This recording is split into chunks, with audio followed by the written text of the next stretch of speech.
No vídeo de hoje você vai conhecer a incrível história do psicólogo dos campos de concentração, Viktor Frankl. Ele passou por 4 campos de concentração durante a sua vida, perdeu pai, perdeu mãe, perdeu irmãos, perdeu a esposa que estava grávida e saiu de lá e fundou a sua própria escola psicológica, que é a logoterapia.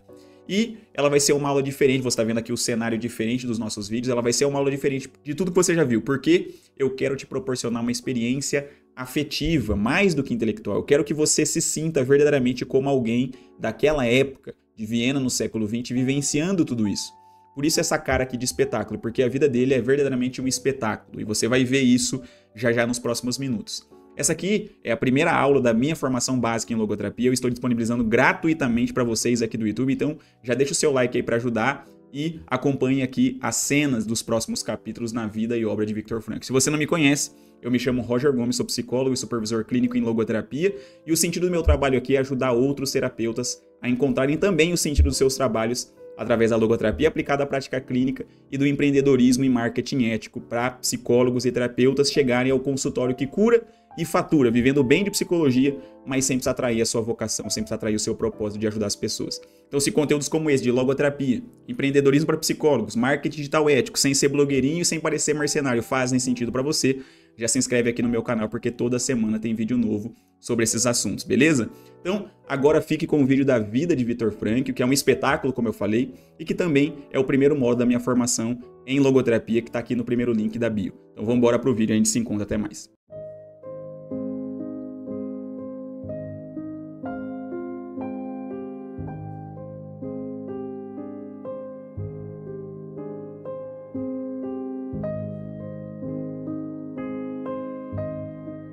Então sejam bem-vindos à vida e obra de Viktor Frankl nesse espetáculo. Então aproveite, faça essa imersão.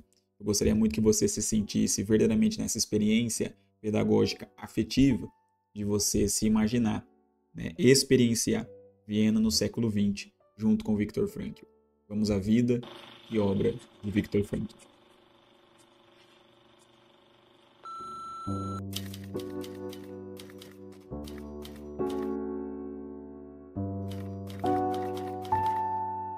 Toda obra fala do seu autor e no caso de Viktor Frankl, a vida e obra dele quase que se confundem porque Frankl viveu aquilo que escreveu e escreveu daquilo que viveu.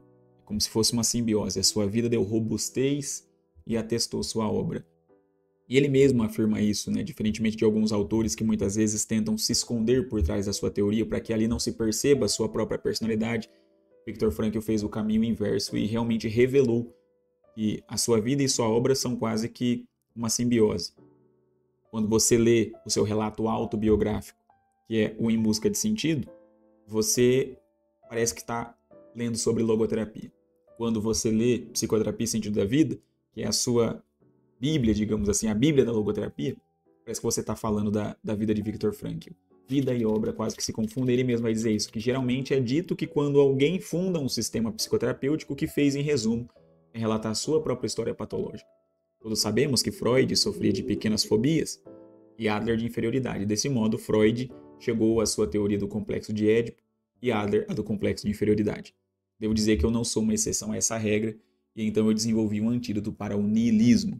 Para quem não sabe, niilismo é o grande combate intelectual de Viktor Frankl, porque o niilismo é a crença de que nada faz sentido. Nihil é nada. Então, o niilismo é a crença de que nada faz sentido, de que a vida não tem sentido. É esse niilismo existencial, de que a vida é um absurdo.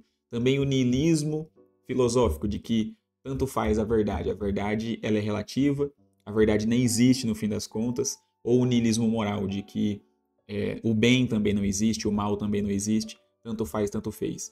Esse total nada, digamos assim, é o grande combate intelectual de Viktor Frankl com a logoterapia. Porque logos quer dizer sentido, razão, verdade, terapia, quer dizer cura. Então, logoterapia é a cura através do encontro do sentido, da verdade, das razões, dos porquês, para combater o niilismo. E assim, Viktor Frankl sintetiza a sua vida e também a sua obra. Eu fui encontrar o sentido da minha vida, ajudando outras pessoas a encontrarem o sentido das suas vidas. E agora vamos ao capítulo 1, ao primeiro ato dessa história, onde nós veremos do nascimento ao doutorado de Viktor Frankl. Em Viena, muito próximo ao canal do rio Danúbio e do Prater, encontra-se Sarningasse número 6, e aqui você pode ver ao lado como de fato era a rua Sarningasse número 6, o prédio onde morava Viktor Frankl, ali no apartamento 25, com Gabriel Frankl, seu pai, e Elsa Leon, sua mãe. Em 26 de março de 1905, eles recebem o seu segundo filho, Viktor. Frankl cresceu e nasceu em um ambiente muito seguro. Seu pai, para ele, era a personificação da justiça, um judeu devoto, né, muito justo, muito trabalhador. Trabalhava ali como um funcionário público, cuidando sobretudo das pessoas mais vulneráveis, e também a sua mãe, descendente de rabinos judeus, então também uma judia muito devota, e num ambiente de afeto, de muito amor, de muito afeto, de muita segurança, nasce Viktor Frankl. Viktor Frankl era um adicto de café, né? Uma das grandes dificuldades que ele relata no livro Em Busca de Sentido era justamente a falta de café. E ele nasce quase que dentro de uma cafeteria, né? A sua mãe começa a ter as contrações em uma cafeteria e quase ali nasce Viktor Frankl, então filho de Gabriel Frankl e Elsa Frankl, no apartamento número 25, Sarningasse número 6, em 26 de março de 1905, chega ao mundo Viktor Frankl. Aqui, o mural da família, Frankl com seus irmãos Walter e Stella, Gabriel Frankl, Elsa Leon, e aqui, foto da família já mais crescida, a família Frankl. Vamos agora à infância e adolescência de Viktor Frankl, porque muitos pensam que a logoterapia nasce nos campos de concentração, mas já aos 4 anos de idade, Viktor Frankl começa a ter reflexões sobre a morte, sobre a finitude da vida, quando certo dia ele acorda tendo essa consciência de que vai morrer. E muito mais do que vai morrer, o que acontece depois da vida e qual vida vale a pena ser vivida, já que ela vai acabar. Aí o pequeno Frankl, ainda apenas aos 4 anos de idade, começa a se interessar pelas questões do sentido da vida. E ele vai dizer isso também ali na sua adolescência. Recordo-me agora de um episódio que aconteceu quando eu tinha 13 anos. Um dia o meu professor de ciências estava entre os bancos da classe e ensinava aos alunos que, no fundo, a vida não era senão um processo de combustão e oxidação. Eu levantei-me e, sem pedir permissão, como ainda era de costume, lancei a pergunta: que sentido tem, então, a vida, Sr. Fritz? Naturalmente, ele não podia responder, pois era um reducionista. Veja, o que quer dizer reducionista? Reducionismo é você tentar explicar o todo a partir de uma parte. E aqui, o Sr. Fritz, professor de ciências de Viktor Frankl, do pequeno Frankl aos 13 anos de idade, era um reducionista biologista, tentando explicar o mundo a partir de um processo de combustão e oxidação. Ou seja, existe combustão e oxidação? Nós estamos nesse exato momento, enquanto você assiste esse vídeo, enquanto eu gravo esse vídeo, nós estamos aqui num processo de combustão e oxidação. Mas a vida é nada mais que isso. Como você fala para a pessoa que você ama, por exemplo, né? Como explicar o amor através de um processo de combustão e oxidação, como explicar o sentido de gravar essa aula como um processo de combustão e oxidação, como explicar você assistir essa aula como um processo de combustão e oxidação. Isso seria um reducionismo.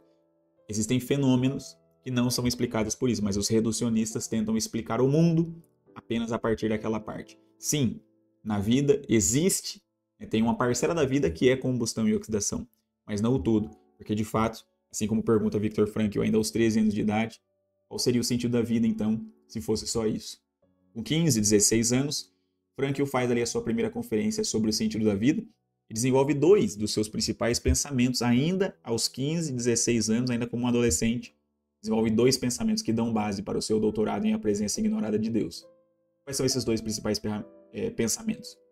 O primeiro é de que não somos nós que perguntamos à vida qual é o sentido, mas é ela mesma que nos pergunta o que iremos fazer dela. E a segunda é que é sobre a tese do supra-sentido que ele desenvolverá no seu doutorado, A Presença Ignorada de Deus. Esses pequenos sentidos cotidianos nos levam inevitavelmente a um sentido absoluto, a um sentido último que todos nós, no fundo, cremos nessa presença ignorada de Deus, nesse supra-sentido. Também, aos 16 anos, nasce o interesse pela medicina. Ele começa a se corresponder com Freud. Frankl trocava muitas cartas com Freud. E ele envia ali para Freud, em uma dessas cartas, um manuscrito sobre a origem da mímica, da afirmação e da negação. E Freud, impressionado com a perspicácia, com a sagacidade intelectual daquele jovem, né? E Freud aqui já era o Freud, já era um grande psicólogo, talvez o maior psicólogo da história. Ali Freud já era isso, talvez o psicólogo mais renomado de todos os tempos, o médico mais renomado de todos os tempos. Freud ali já era Freud, digamos assim. E Frankl ainda era um jovem de 16 anos, mas se correspondia com ele. E esse velho Freud, esse já, né, pai da psicanálise Freud, esse já grande nome Freud da psicologia, publica ali na Revista Internacional de Psicanálise essa tese de Viktor Frankl, ainda com 16 anos, onde ele é o primeiro não psicanalista a ser publicado numa revista de psicanálise, apenas com 16 anos de idade. Em 1924, aos 19, ele entra na Universidade de Viena, começa a se dar conta ali das limitações antropológicas da psicanálise, mas sem contudo depreciar Freud. Frankl se reunia ali e debatia com Freud, mas foi percebendo essa deficiência antropológica, essas limitações antropológicas da visão de homem e de mundo da psicanálise. Com 21 anos, em 1926, Frankl sai do círculo dos freudianos por não concordar justamente com o princípio da homeostase, de que o ser humano é movido por nada mais que ali outro reducionismo, é movido por nada mais que um processo de homeostase. Existe uma falta, existe uma tensão interna, de tal modo que o ser humano é movido a sempre estar tentando reequilibrar essa tensão psíquica através da busca do prazer. E, por não concordar com isso, ele ingressa no círculo dos adlerianos. Curioso que os grandes autores dessa época se reuniam com seus alunos nos cafés de Viena. Frankl aqui se reunindo com os adlerianos no Café Siller, que era um grande café da cidade, onde os adlerianos se reuniam. Mas, pouco tempo depois, ele também é expulso do círculo dos adlerianos, por considerar também mais a questão do sentido do que a do prazer e do poder. Freud acreditava que o ser humano era movido pelos processos de homeostase, de prazer, de busca de prazer. Adler acreditava que era pelo poder, pelo status, né, pela superioridade. E junto com Frankl também é expulso do círculo dos adlerianos Rudolf Allers, que se torna futuramente um professor de Viktor Frankl, Oswald Schwartz, e a própria filha de Adler também se retira nesse dia, juntamente com Viktor Frankl. No círculo dos adlerianos a expulsão foi mais calorosa, mais ali taxativa. Adler realmente rompe com Frankl nesse sentido. E aqui ao lado nós vemos uma gravura feita pelo próprio Frankl, onde ele de modo muito humilde se coloca como um pequenino, né? A primeira escola de psicoterapia vienense da psicanálise freudiana, aqui em segundo, a psicologia individual de Alfred Adler, e a terceira escola psicoterapia vienense, a logoterapia frankliana. E Frankl tem essa postura mesmo de convergir, de integrar e não de romper. Ele vê verdades na psicanálise, ele vê verdades na psicologia individual, mas falta algo. E é esse algo, esse todo, esse logos que ele vem e propõe com linhas integrativas, né? Então a logoterapia é muito integrativa com as outras abordagens, completando as limitações presentes ali nas outras abordagens, por assim dizer. Essa é a proposta frankliana. E aqui, de modo muito humilde, como eu falei, ele se coloca como terceira escola vienense de psicoterapia e como um pequenino. Mas ele vai dizer que, diante de Freud e Adler, ele não passa de um anão. Mas quando um anão sobe nos ombros de um gigante, ele vê além do gigante. E é isso que Frankl faz. Se servindo ali do conhecimento adquirido com Freud e Adler, ele vê além e funda a logoterapia.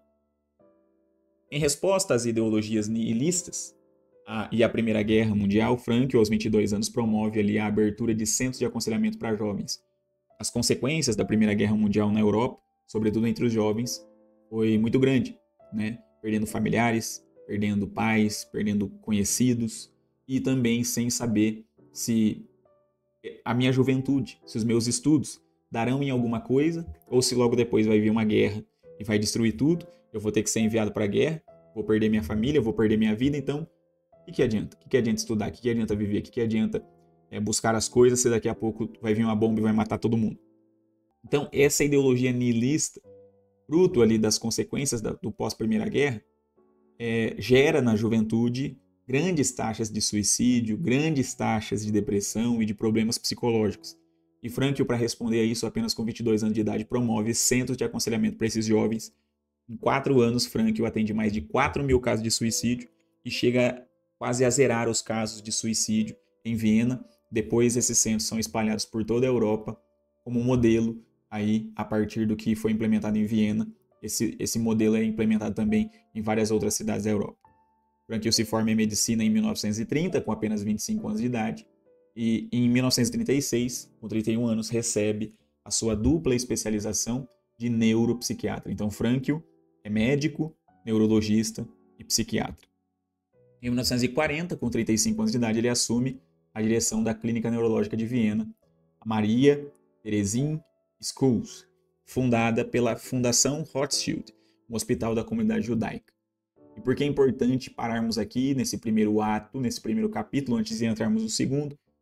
Porque Frankl, com 35 anos, assume ali a clínica da comunidade judaica. Nós vamos entender, mas precisamos voltar alguns anos atrás, em 1978, para entender o porquê havia nessa época um hospital dedicado exclusivamente e fundado exclusivamente para a comunidade judaica. Isso nós iremos entender no capítulo 2, Contexto Social e Político de Viena no pós-Primeira Guerra Mundial. E após a Primeira Guerra Mundial, o chanceler Engelbert Dollfuss adota uma política de governo fascista na Áustria. O que quer dizer isso? O chanceler austríaco Engelbert Dollfuss, ele implementa uma política de governo autoritária e corporativista na Áustria, que é frequentemente ali referido como o austrofascismo, e essa política se manifestou de uma maneira que visava unir a sociedade austríaca em torno de um nacionalismo forte e independente da Alemanha. Ele tinha como objetivo proteger essa questão da independência dos austríacos para com os alemães. Contudo, em 1934, os nazistas infiltrados para sabotar o governo de Engelbert Dollfuss tentam um golpe de Estado nele, e apesar de não conseguirem esse golpe de Estado, eles acabam matando Dollfuss e assim se dá.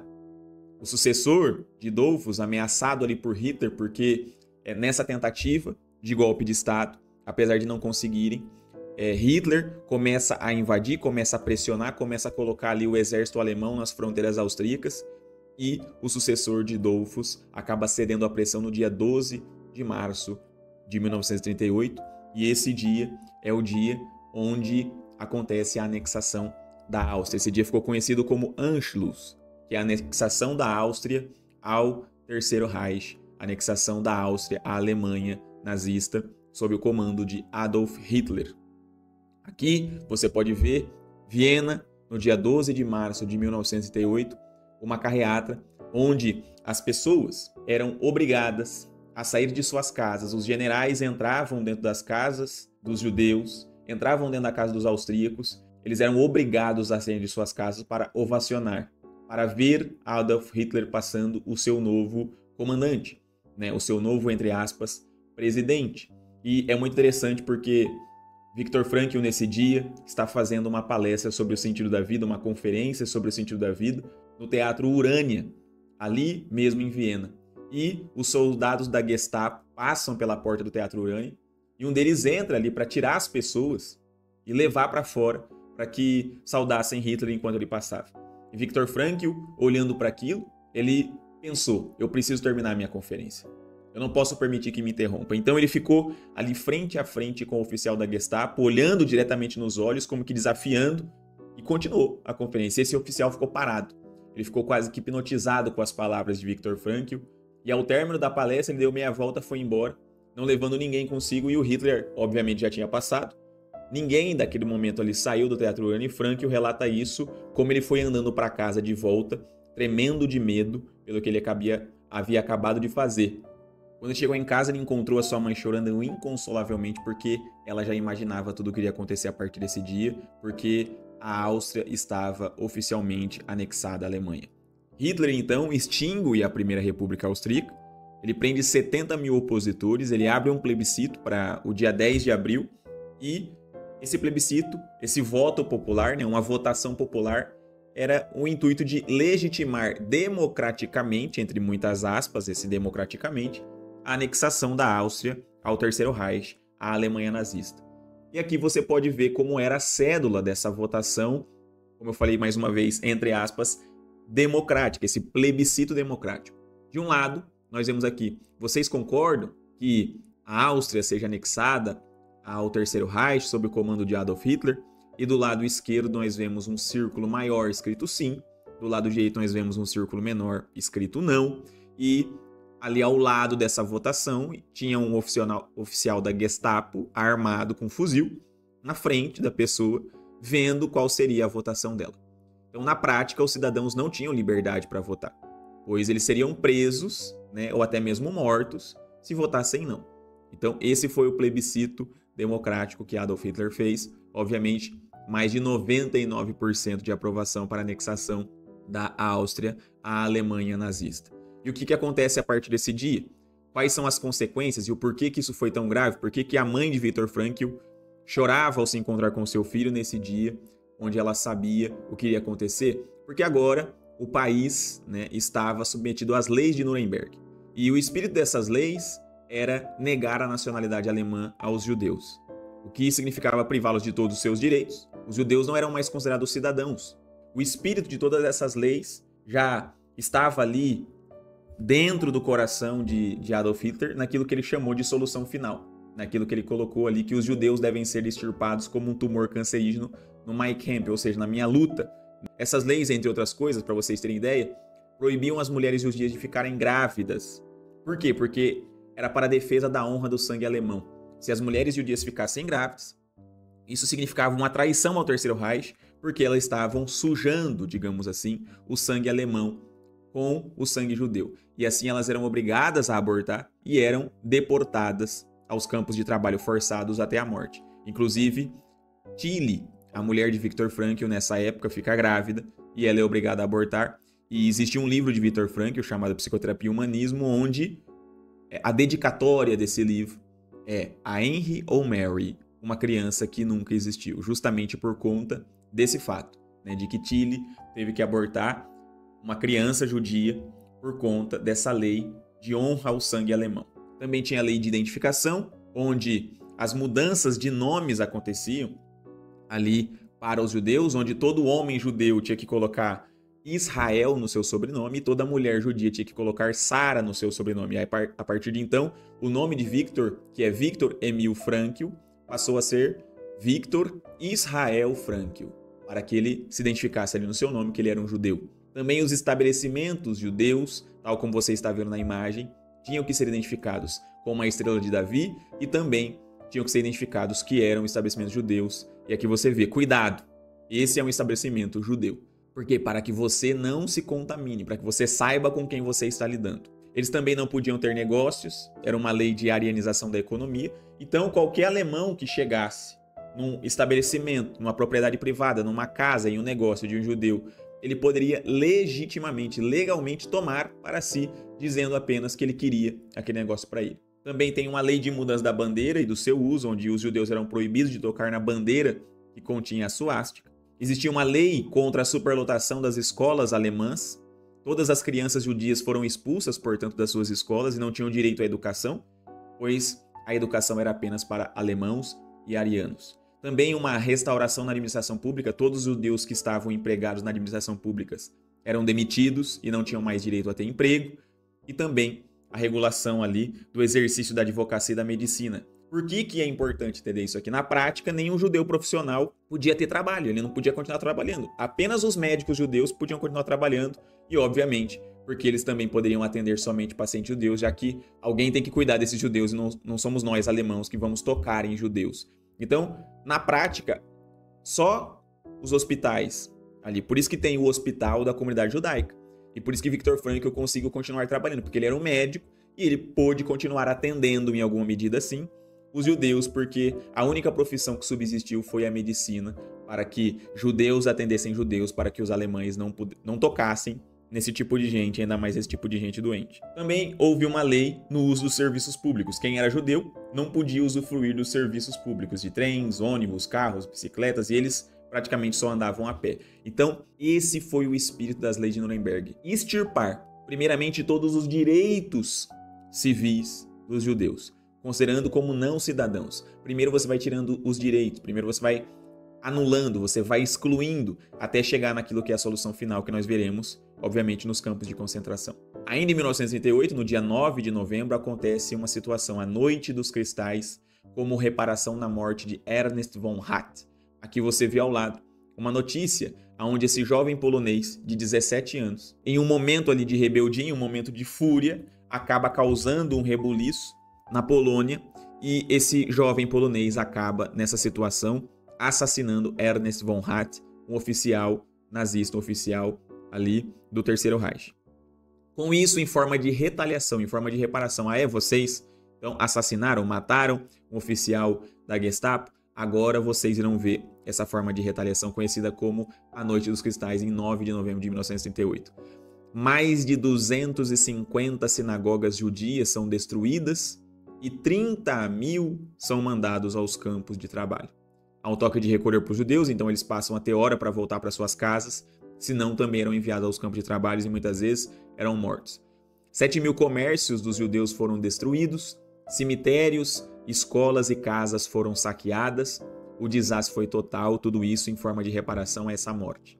E agora, entrando no capítulo 3, onde nós entenderemos o Experimentum Crucis de Viktor Frankl, a sua experiência passando pelos campos de concentração, pelos campos de trabalho, aonde ali a sua vida e a sua obra quase que se fundem e Viktor Frankl experimenta na própria pele a teoria em que ele mesmo fundou, se autotratando, se autocurando e ficando internacionalmente conhecido como o psicólogo dos campos de concentração.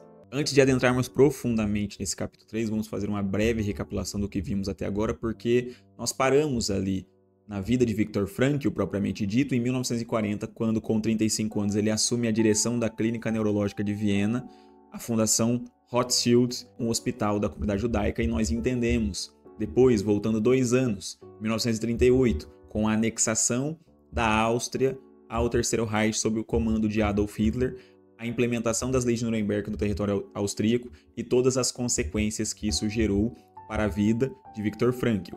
Essas coisas foram se sucedendo e como Viktor Frankl era um judeu, inevitavelmente essas leis também recairiam sobre ele. E agora que nós entramos no Experimentum Crucis, você teve esse preâmbulo para entender como se chegou a essa construção e como esse Experimentum Crucis chega na vida de Viktor Frankl a partir do contexto que aconteceu ali em 1938.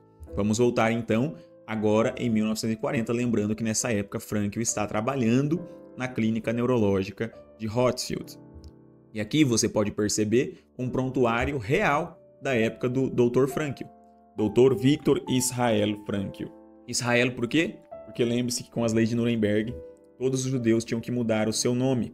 Os homens mudavam o nome para Israel. Então, Viktor Emil Frankl passa a se chamar Viktor Israel Frankl. Ali você vê o endereço, Sarningasse, número 6, apartamento 25, aquele mesmo endereço que nós vimos lá no início da vida de Viktor Frankl. Ali você também vê a estrela de Davi, mostrando a identificação judaica, e logo ao lado, esse médico está habilitado a atender apenas pacientes judeus. Uma das únicas profissões que subsistiram nessa época era a medicina, e por isso Viktor Frankl continuou atendendo. E ali você vê que o paciente dele também era um judeu, senhor Josef Israel. Então, esse atendimento foi precisamente ali do dia 15 de abril de 1940, nessa clínica de Rothschild, um judeu, Viktor Israel Frankl, atendendo ali Josef Israel também. E ali nesse hospital, na clínica neurológica de Rothschild, hospital da comunidade judaica, na zona vermelha, que Frankl, sob a direção de Otto Politz, é autorizado a iniciar suas técnicas em logoterapia.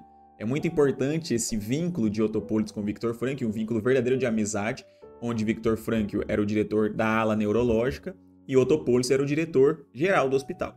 E essa amizade, como eu falei, é muito importante para a logoterapia, porque ele permite que seja posto em prática as novas técnicas de terapia em uma época em que a psicanálise e o eletrochoque eram muito mais populares. Além disso, muitos pacientes foram salvos por Frankl e Politz, porque ele fazia ali alguns certificados de enfermidade para que os pacientes permanecessem dentro do hospital, mantendo muitos judeus escondidos ou postergando a sua ida aos campos de trabalho ou aos campos de concentração. Isso só foi possível porque Otto Politz permitiu. Ele já foi muito injustamente acusado porque trabalhando nesse hospital ele tinha que portar a suástica, ele tinha que portar ali o símbolo nazista em seu braço, mas isso era apenas uma obrigação de força de lei do Estado. Na prática, Otto Politz se tornou um grande amigo de Viktor Frankl, um grande defensor dos judeus, e a amizade deles perdurou até o fim da vida. Em 1939, ainda trabalhando no hospital, aos 34 anos, Frankl publica um artigo que se chama Filosofia e Psicoterapia, considerado como muitos a fundação formal da análise existencial e logoterapia frankliana. Ou seja, antes dos campos de concentração, a logoterapia já havia sido fundada. Em 1941, com 36 anos, faz um manuscrito em que desenvolve os pilares da sua teoria, que ele vai ser tirado em Auschwitz. Frankl perde esses manuscritos na entrada de Auschwitz. A logoterapia, como eu disse, é fundada, portanto, antes mesmo dos campos de concentração, já estava sendo aplicada na clínica neurológica de Rothschild, ali sob a supervisão de Otto Politz, mas havia crucis ali, o experimentum crucis na sua própria pele foi atestado dentro dos campos de concentração. E ali nesse hospital, ainda em 1941, Frankl cruza com uma enfermeira voluntária que trabalhava no departamento de medicina interna de Rothschild, que era a Mathilde Grosser, carinhosamente chamada por Tilly. Muitos precisavam ser voluntários nessa época por conta desses motivos. Não queriam se envolver com os judeus, não queriam trabalhar e atender judeus, e além disso também os judeus não tinham mais acesso aos estudos. Ora, não dava para se formar novos médicos, portanto. Então muitos precisavam ser voluntários nesses hospitais, e uma dessas voluntárias era Mathilde Grosser, a carinhosamente chamada Tilly, a primeira esposa de Viktor Frankl. Ele se apaixonou imediatamente, Frankl era muito mais velho que ela, e no dia 17 de dezembro de 1941, às 17 horas, se casam. E, curiosamente, esse foi o último casamento judeu que se celebrou em Viena, em 1941.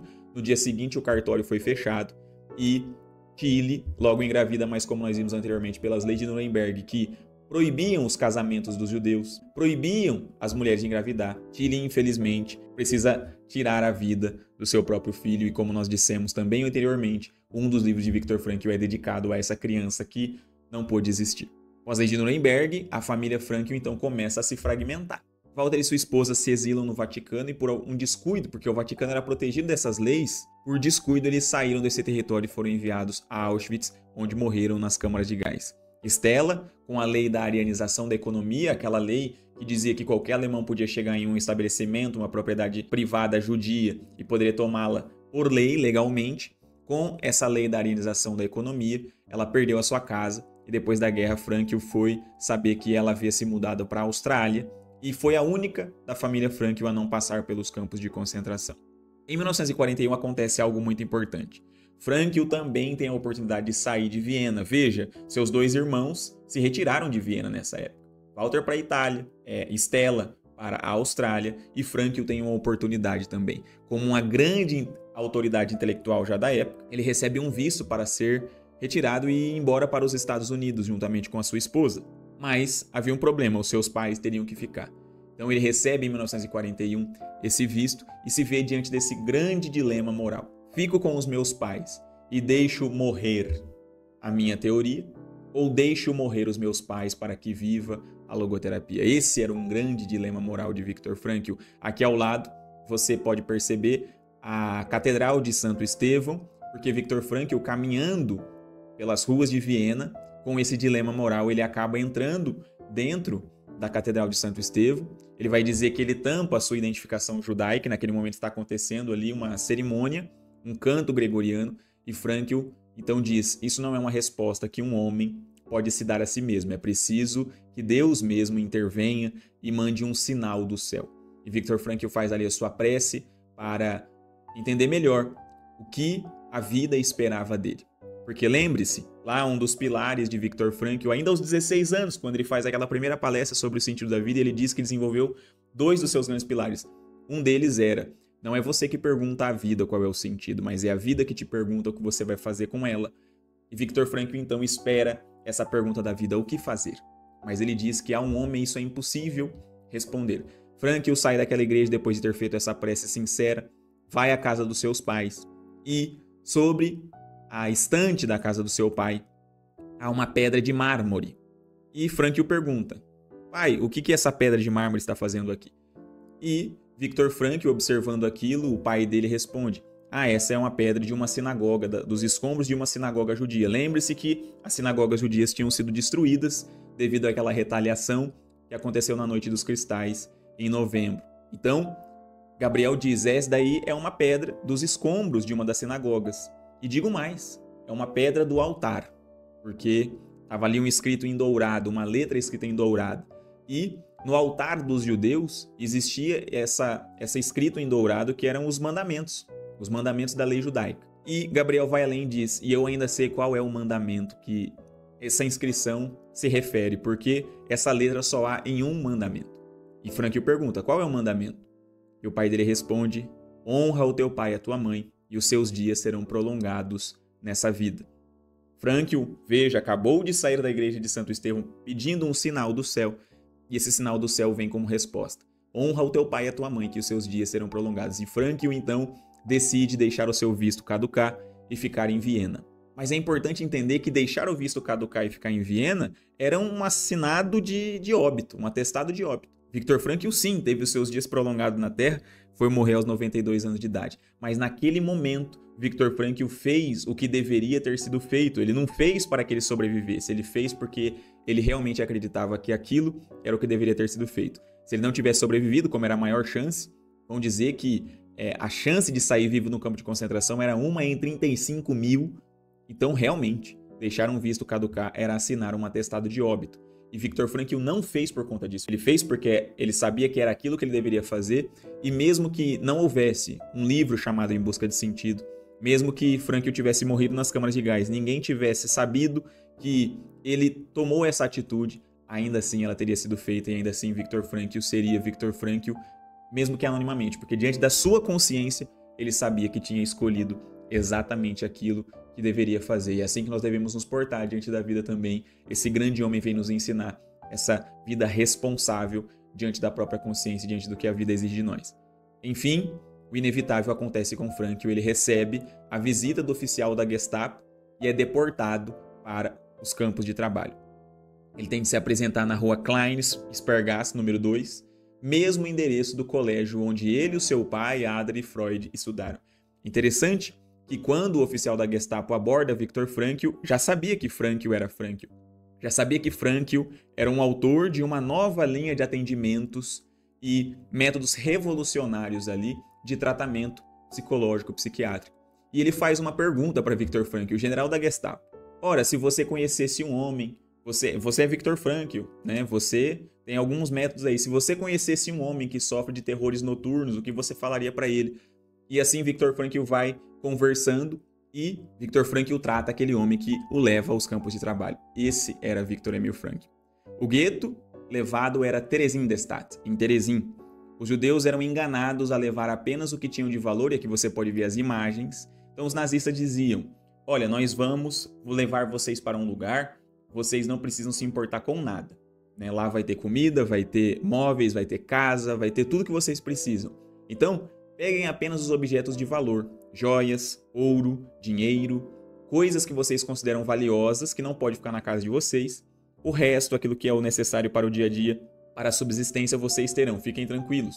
E assim os judeus iam com todos os seus pertences mais valiosos nas malas, sem saber que na verdade tudo isso era uma emboscada, porque era um meio fácil de os nazistas não precisarem saquear casa por casa. Os próprios judeus mesmos traziam os objetos de valor que eles tinham para que os nazistas economizassem tempo e não precisassem entrar casa por casa. E entrando ali no gueto de Theresienstadt, Terezin era considerado, tinha esse nome devido à Ilha do Alho, porque os judeus eram pejorativamente chamados de mal cheirosos, tinham cheiro de alho devido à sua alimentação. Então, não se sabe se isso é verdade ou se era uma injúria, simplesmente ali que os alemães faziam com relação aos judeus, mas o gueto de Theresienstadt era esse gueto dos judeus chamado Ilha do Alho, referindo-se a essa questão. Era a antessala de Auschwitz, tinha capacidade para 4.000 pessoas, mas mais de 150.000 judeus foram levados ali. Uma hiperlotação. 33.000, justamente por essa hiperlotação, morreram ali mesmo. E 88.000 foram levados aos campos de concentração. Eles eram a antessala, portanto, de Auschwitz. Viktor Frankl passa primeiro por esse campo de alojamento e depois vai, de fato, para os campos de concentração em Auschwitz. Mais de 150.000 judeus foram ali para um lugar de 4.000 pessoas. Então, essa superlotação, essas más condições de higiene, questões de doença que eram transmitidas, só ali já morreram mais de 33.000 pessoas. E ali, uma dessas pessoas, em 13 de fevereiro de 1942, é o pai de Frankl, Gabriel Frankl, que morre de pneumonia aos 81 anos de idade, sob os cuidados do filho. Viktor Frankl vê o seu pai morrer nos seus braços, onde ele tem a oportunidade de, numa última ampola de morfina que ele contrabandeou antes de sair do hospital de Rothschild, ele aplica essa ampola de morfina no pai, que está morrendo, que está agonizando já ali nos seus últimos momentos.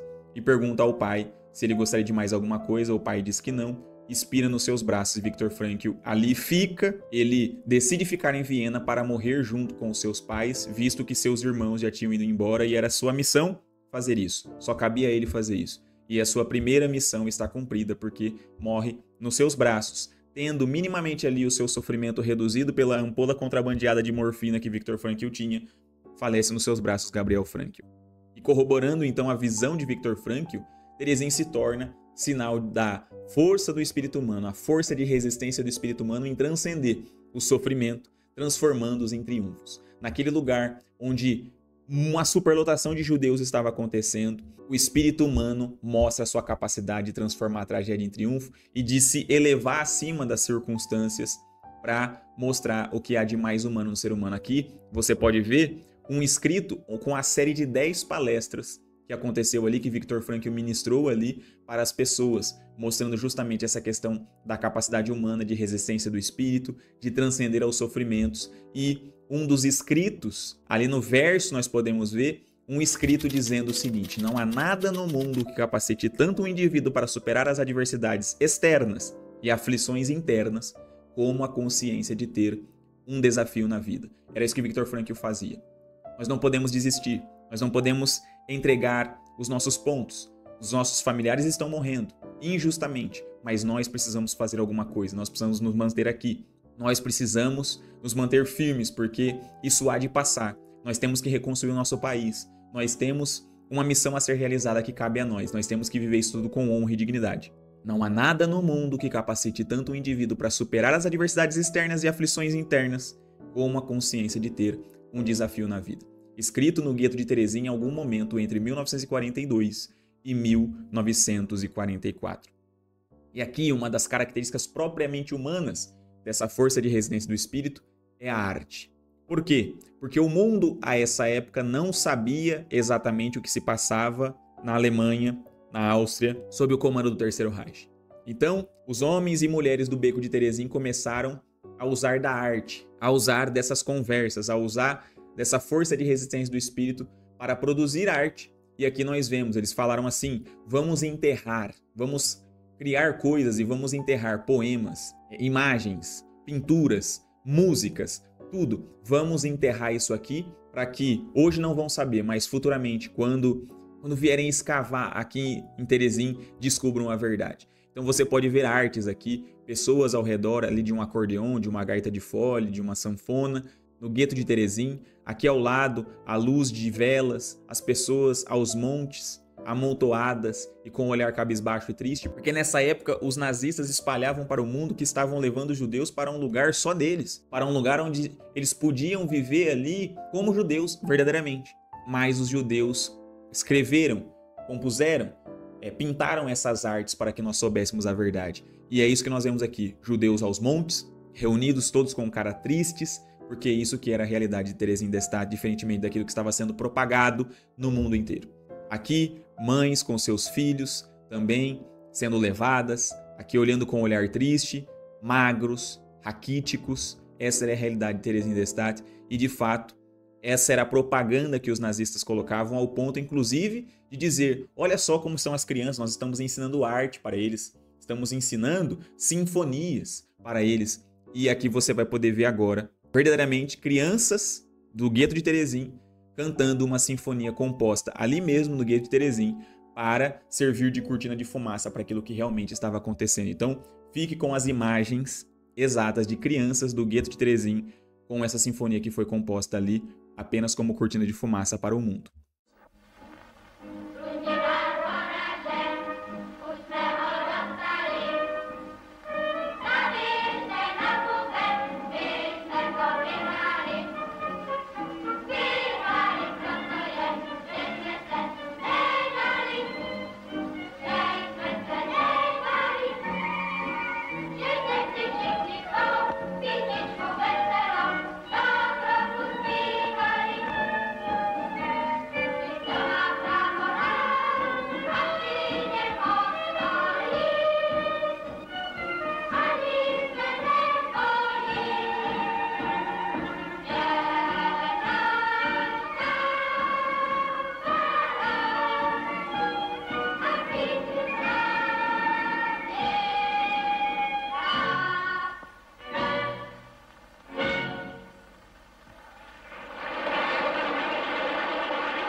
E aqui também ao lado nós podemos ver uma propaganda onde se mostram mulheres, crianças, em repartimentos, costurando, jogando, conversando. E essa era a imagem que o mundo tinha sobre o que acontecia em Theresienstadt, sob o comando do Terceiro Reich. E ao lado direito nós vemos o que de fato acontecia. Generais nazistas, crianças, mulheres, filas de pessoas sendo aglomeradas com seus pertences e os generais ali oprimindo, batendo, agredindo violentamente, sob o olhar ali em cima desses judeus que eram dirigidos a Theresienstadt. Olha só a contradição. Do lado esquerdo, então, o que se propagava para o mundo. Do lado direito, a verdade daquilo que acontecia em Theresienstadt. By deporting several thousand inmates to Auschwitz. The film simply does not convey how the inmates really experienced life in these huts.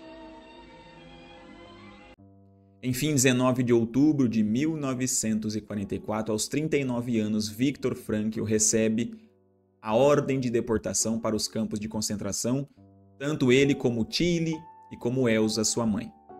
Aqui ao lado você pode ver essa carta de deportação, essa ordem de deportação de Viktor Frankl no dia 19 de outubro de 44.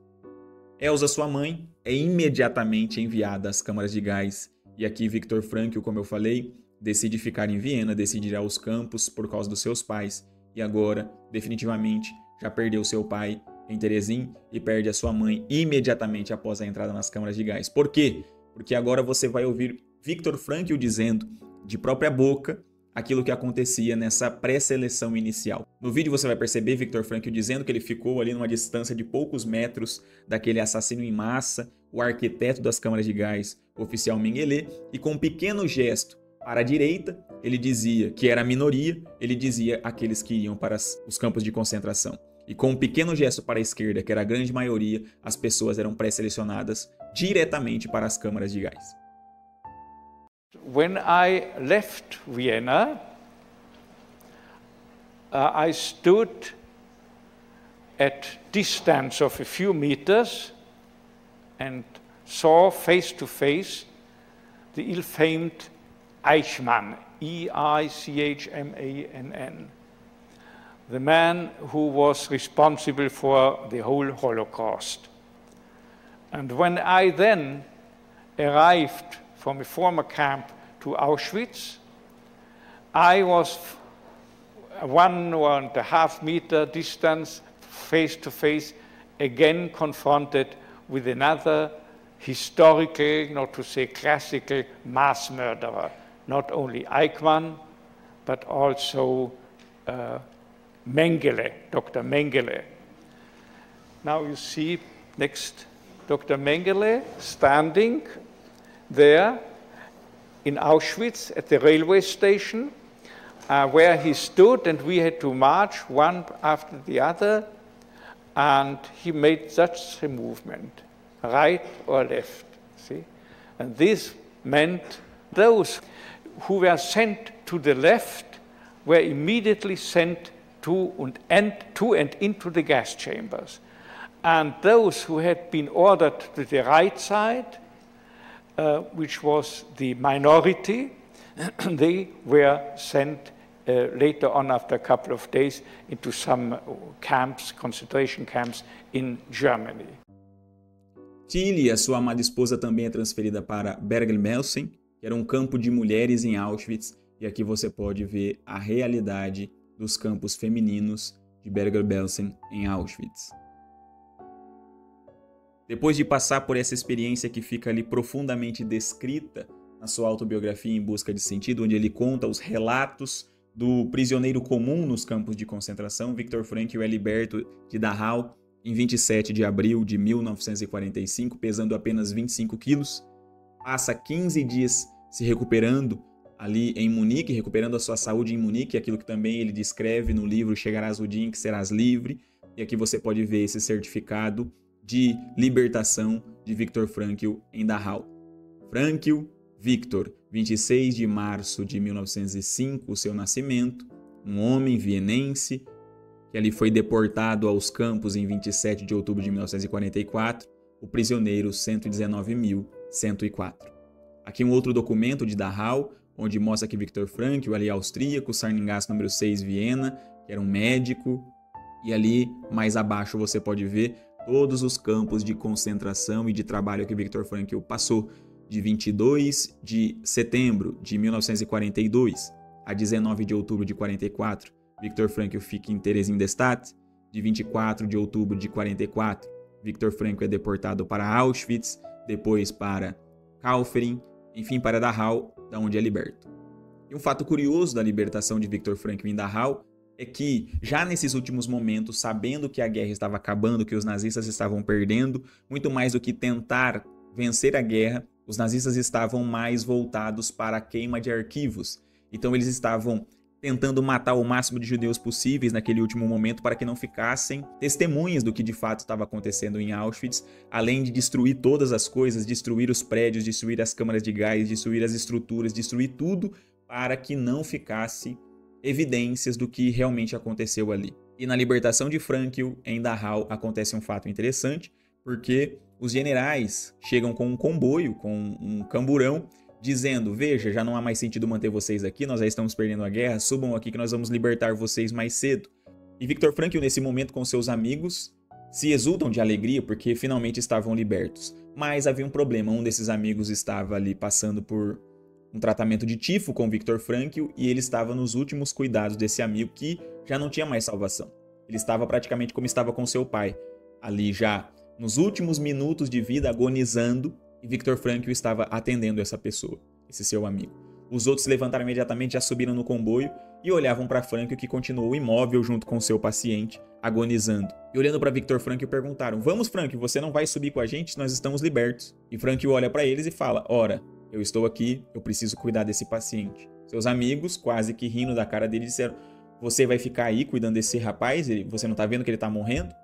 Lembremos que aqui, como Viktor Frankl mesmo vai dizendo Em Busca de Sentido, já há uma certa insensibilidade, uma couraça, como ele usa essa palavra, com relação à morte. Eles viam a morte diariamente, o tempo inteiro, então ficavam insensíveis a isso. Viktor Frankl diz, bom, vão à frente, eu preciso ficar aqui, eu preciso ficar com ele, já que nós estamos libertos, tanto faz eu ir agora ou ir depois, vão à frente.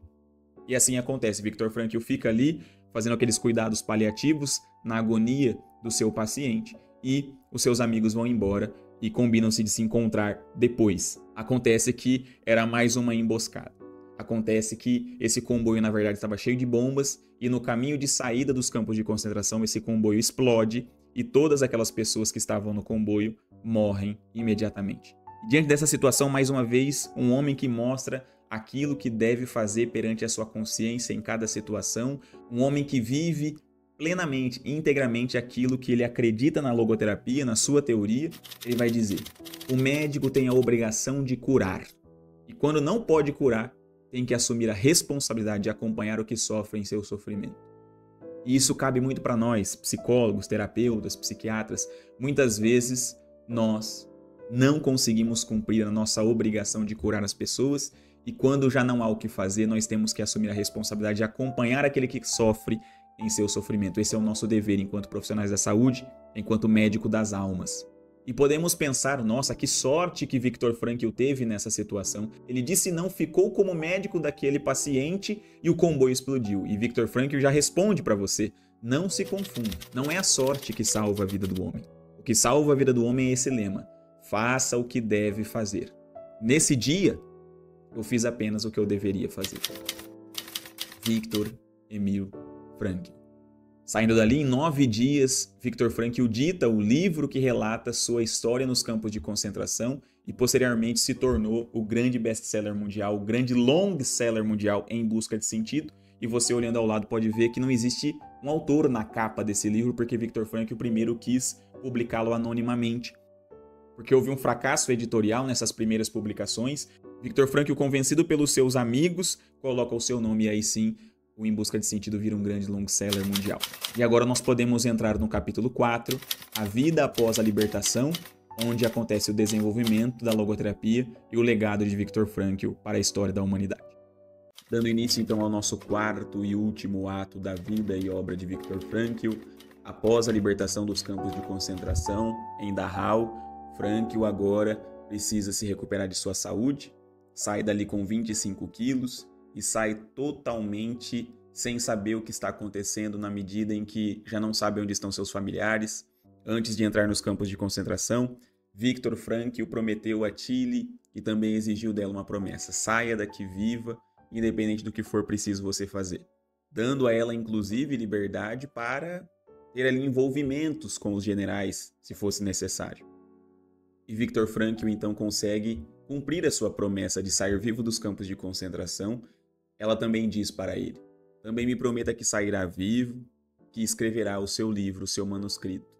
E Frankl diz: prometa que sairá viva e será a primeira leitura dos meus livros. E assim ambos apertam as mãos e se despedem e vão para os campos de concentração. Agora Frankl, sobrevivente dos campos de concentração, anseia encontrar a sua amada esposa Tilly. Mas com 25 quilos ele é mandado ali para os hospitais em Munique para se recuperar de uma febre tifoide. E ele fica ali por alguns dias, se recupera, mas por ser médico não recebe a liberação para ir embora porque é preciso que ajude as outras pessoas doentes também a se recuperar. Mas vendo o desespero de Frankl para querer voltar em Viena e conhecer o destino da sua família, o oficial do exército americano libera Viktor Frankl para voltar para sua cidade. Eu queria que nesse momento você imaginasse o caminho de Viktor Frankl até Viena. O pensamento dele sem notícias. Quando nós lemos Em Busca de Sentido, nós vemos que em muitas e muitas vezes ele imaginava, ele sonhava com Tilly. Eu queria que você imaginasse isso agora, com essa experiência afetiva de você se colocar no lugar dessa pessoa que com 25 quilos doente sai dos campos de concentração, mas não sabe mais nada da sua família. Ele sabia que o pai havia falecido, mas até aquele momento ele não tinha informação de Tilly, da mãe, da irmã e do irmão. E não é somente os familiares, também os amigos. Pense nos seus amigos, aquelas pessoas que você encontra todas as semanas, todos os meses, e que também passaram por essa experiência dos campos de concentração e muitos deles morreram. Ou seja, você perder tudo, absolutamente tudo. E chegando em Viena, havia um quadro com um relatório dos mortos nos campos, onde a Cruz Vermelha colocava ali, e ao ler esse quadro ele encontra os nomes de Walter Frankl, de Elsa Lyon e, infelizmente, também de Tilly Grosser. Da sua irmã Stella ele não tinha informações e mais tarde foi descobrir que ela foi a única a não passar pelos campos e estava na Austrália. Frankl então descobre que Tilly morreu em Bergen-Belsen e a reação dele foi de desolação total, porque de fato havia perdido tudo, todos os seus entes queridos, todos os seus amigos e principalmente havia perdido sua amada Tilly. Eu queria que você ouvisse agora aquilo que Viktor Frankl escreve da sua própria pena, Não Chegarás o Dia em que Serás Livre, mas eu queria que você se imaginasse mesmo esse Viktor Frankl vagando, caminhante pelos escombros de Viena, ao saber que saiu vivo dos campos de concentração, mas que perdeu tudo. Viktor Frankl vai dizer: ai daquele para quem a única coisa que lhe infundia coragem no campo, o ente querido, já não existe. Ai daquele que experimenta o momento em que sonhou em 1000 sonhos de saudade, agora realmente vividos, mas de forma diferente, bem diferente do que ele havia imaginado. Entra no bonde, vai até a casa que por anos tinha visto na sua mente, e apenas na sua mente, e aperta a campainha, tal como fez em 1000 sonhos. Mas ele não encontrou a pessoa que deveria abrir a porta. Ela nunca mais lhe abrirá a porta. Viktor Frankl, extremamente desolado com a notícia, não tinha família, não tinha casa, não tinha trabalho, não tinha amigos, não tinha nada. Porque ao nos depararmos com a logoterapia, nós pensamos que Frankl era um homem de gelo. Era um homem que conseguia ver unicórnios floridos onde não havia. Não é assim, a logoterapia é uma visão otimista da vida. Mas Viktor Frankl aqui mostra na crueza o quanto foi difícil conseguir lidar com essa situação, o quanto foi difícil encontrar sentido apesar de tudo, e justamente por isso a sua autoridade, não só intelectual, mas sobretudo moral, para que sejamos responsáveis perante as circunstâncias da nossa vida. Olha o que ele vai dizer: estou agora completamente sozinho e só uma pessoa com um destino semelhante ao meu consegue compreender-me. falta-me alegria na vida, eu tenho apenas obrigações. Trabalho agora o meu manuscrito, aqui a reconstrução daquele manuscrito perdido em Auschwitz, onde ele prometeu para Tilly que iria escrevê-lo, não somente sair vivo, mas que ele iria escrever o livro, ainda que ela não lesse, ele precisava cumprir essa promessa para ela. No campo, se acreditava ter atingido o ponto mais baixo da existência, mas quando regressou, tinha de ver que nada valia a pena e ainda se podia cair mais fundo, afundar em um sofrimento ainda mais insondável.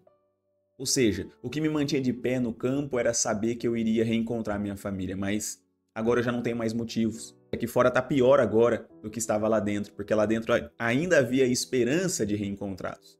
E era isso que me sustentava. Nada me causa alegria. Tudo perdeu peso e importância.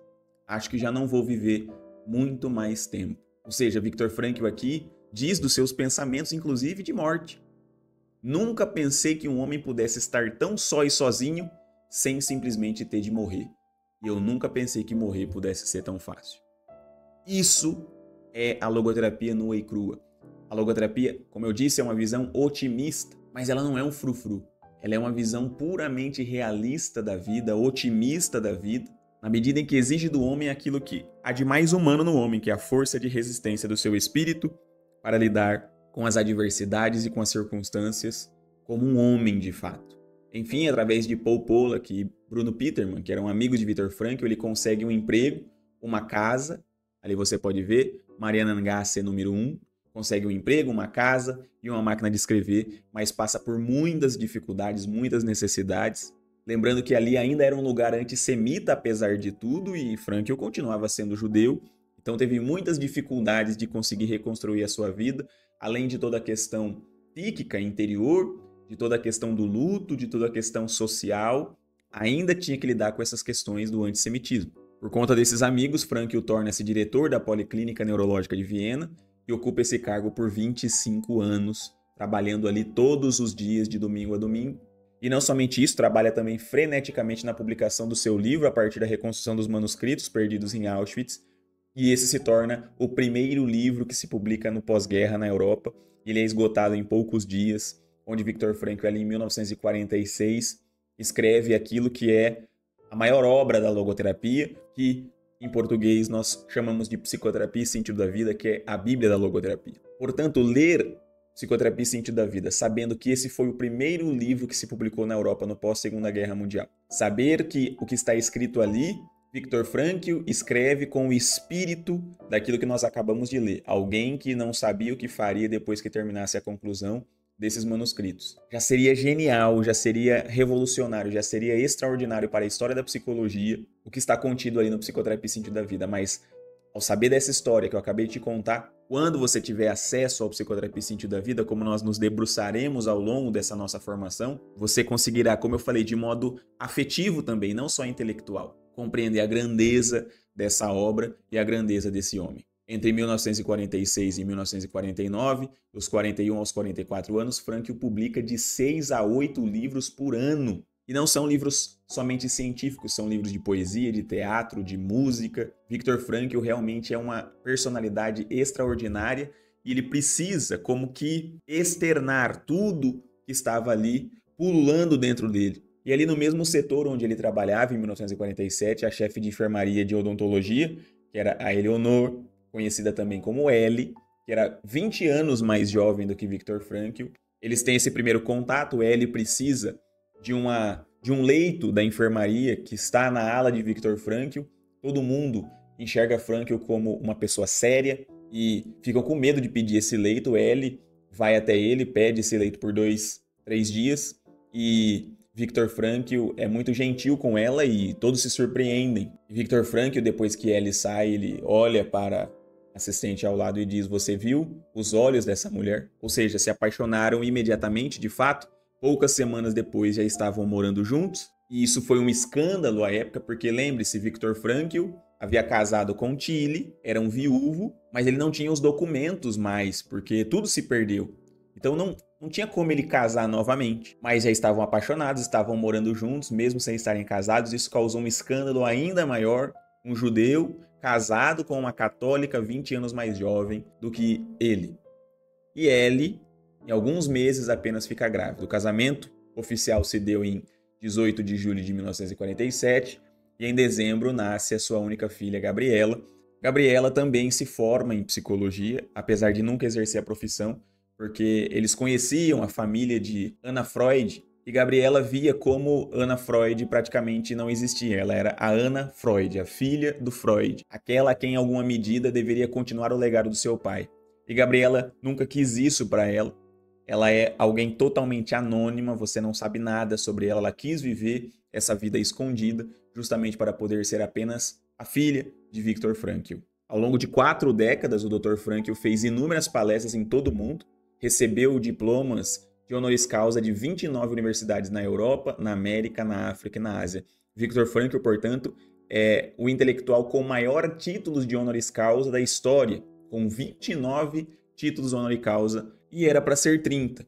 Mas um dos seus títulos de honoris causa foi cedido a ela e sua esposa, em reconhecimento por uma vida de trabalho dedicada ao desenvolvimento da logoterapia, porque Viktor Frankl, nessa produção estarrecedora intelectual que esse homem tinha, ele ditava os livros, ele gravava os livros, mas quem transcrevia, quem escrevia todos os livros era ele. Então, em homenagem a ela, Viktor Frankl cede esse 30º título de honoris causa para ele, em reconhecimento de uma vida dedicada à logoterapia. Foram 40 livros em 54 idiomas, sendo o Em Busca de Sentido aquele que vendeu milhões de cópias e foi listado pela Biblioteca de Washington entre os 10 livros que mudaram a história da humanidade, os 10 livros mais influentes da América. Frankl morre em 2 de setembro de 1997, com 92 anos, em decorrência de problemas cardíacos após uma cirurgia que é bem sucedida, apesar da idade dele, mas 2 dias depois dessa cirurgia, ele acaba falecendo. Um dos fatores que complicou a sua saúde nos últimos dias de sua vida foi saber exatamente da morte de sua irmã, Stella, e depois, como eu disse, as consequências de uma cirurgia cardíaca acarretaram no falecimento de Viktor Frankl aos 92 anos de idade, em alguma medida cumprindo aquela promessa feita a ele na Catedral de Santo Estevão, um sinal do céu: honra teu pai e a tua mãe e a sua vida será prolongada nesse mundo. Viktor Frankl deixa um testamento dizendo que ele queria ser enterrado num lugar comum, sem honras, sem títulos, dizendo apenas: vim ao mundo, Viktor Emil Frankl, e quero deixar esse mundo como Viktor Emil Frankl. E aqui ao lado você pode ver o túmulo de Viktor Frankl, com as pedras, como é comum na tradição judaica, diferentemente da nossa tradição, onde nós levamos flores aos nossos entes queridos. Ali, Viktor Frankl, com o túmulo de pedras, como é da sua tradição judaica. Inclusive, Viktor Frankl morre judeu, confirmando a sua fé no judaísmo, apesar de algumas pessoas tentarem ali uma certa teoria de que Frankl pode ter morrido católico, tanto pelas amizades que teve, quanto pela própria religião da sua esposa Ellie, que também até hoje vive, enquanto eu gravo esse vídeo e essa formação, ela está viva até hoje. Também é uma católica muito devota. E é muito bonita essa história de amor entre Ellie e Viktor Frankl, porque pouco tempo antes de morrer, já que Frankl faria aquela cirurgia, ele sabia que não estava com muitas condições, provavelmente ele morreria na própria cirurgia. Viktor Frankl já começa a se despedir de Ellie e diz: eu vou te deixar uma surpresa em alguns dos meus livros. E assim se dá. Viktor Frankl passa por tudo isso, como eu falei, descobre a morte da sua irmã, passa pela cirurgia e logo 2 dias depois da cirurgia acaba vindo a falecer. E depois de passar do funeral de Frankl, ele pensa: em que livro será que ele me deixou algo escrito? E um dia, limpando ali as coisas na biblioteca, no escritório de Frankl, que está exatamente como ele deixou até hoje, ela percebe um livro virado de cabeça para baixo. Homo Patiens, ou seja, o homem que sofre, dedicado a Ellie. E quando ela estava ali, ela abre esse livro e vê na capa escrito: para Ellie, que soube fazer de um homem que sofria um homem que amava. Isso resume a vida desse homem. De um homem que sofreu, um homem que amou. E aqui finalizamos esse espetáculo da vida de Viktor Frankl com essa frase: a logoterapia é uma fé absoluta num sentido absoluto. Uma frase que sintetiza exatamente aquilo que é a obra de Viktor Frankl. A logoterapia é uma fé absoluta num sentido absoluto. Enfim, espero que ao longo dessa nossa trajetória, ao longo desses nossos atos, você possa ter de fato vivido aquela experiência afetiva de se imaginar, de experienciar exatamente o contexto da vida e da obra desse homem como um camarada, como ele vai dizer no livro Em Busca de Sentido. Nós iniciamos o primeiro módulo dizendo que Viktor Frankl foi encontrar o sentido da sua vida, ajudando as pessoas a encontrarem o sentido das suas. Assim foi com a minha vida, assim foi com a minha história. Descobrir a logoterapia com certeza ressignificou a minha vida para sempre. Eu espero que, de algum modo, através desse meu também desejo de transformar a vida das pessoas através da logoterapia, você possa ter sido alcançado por essa aula. Meu muito obrigado e agora sim vamos aos módulos onde falaremos de fato do desenvolvimento intelectual da logoterapia para que você consiga viver e aplicar isso na prática clínica. Até mais! Vamos lá, pessoal, se você ficou até o final desse vídeo, eu quero apresentar de modo muito rápido para você a formação básica em logoterapia, para que você que quer dar continuidade então aos estudos da logoterapia depois dessa aula da vida e obra de Viktor Frankl, que é o primeiro módulo da minha formação básica em logoterapia, ela tem como objetivo fornecer as bases da logoterapia frankliana para psicólogos, psiquiatras, terapeutas, estudantes de psicologia, formadores em geral, seja pais, professores, líderes religiosos e interessados no assunto. Então o curso é voltado para a prática clínica, mas também é acessível para outros públicos. E eu não recomendo que você se sirva apenas desse curso para começar a iniciar os seus atendimentos. Ele não tem o intuito de que você comece a atender a partir dele, apesar de te dar um certificado no final. Ele não é recomendado para que você inicie atendimentos a partir dele. Isso eu recomendo que você faça uma pós-graduação, e eu recomendo a pós-graduação do professor Luiz Henrique, ou que você faça o curso, mas aliado a uma supervisão individual, e você pode entrar em contato comigo para ter supervisão individual nesse sentido. Aqui você pode ver como é a nossa formação por dentro, então tem um módulo de boas-vindas com Comece Aqui, o método pedagógico que eu utilizo e os questionários guia que você vai entender. E aqui são os 8 módulos da nossa formação: Vida e Obra de Viktor Frankl, História da Psicologia, as 10 teses da pessoa humana, Antropologia Frankliana, os pilares da logoterapia, Axiologia em Viktor Frankl, Tríades Trágicas e Vazio Existencial e a logoterapia na prática, o módulo de conclusão, a bibliografia aqui para você. Todas as aulas são muito curtas para facilitar o conteúdo, o consumo do conteúdo, né? Como professor eu vejo o quanto é difícil que aulas longas sejam acompanhadas pelos alunos devido à correria, então são aulas de até 30 minutos. Todas as aulas têm materiais de apoio em PDF para facilitar também a sua compreensão, e elas apresentam slides do lado aqui para facilitar a compreensão, veja só.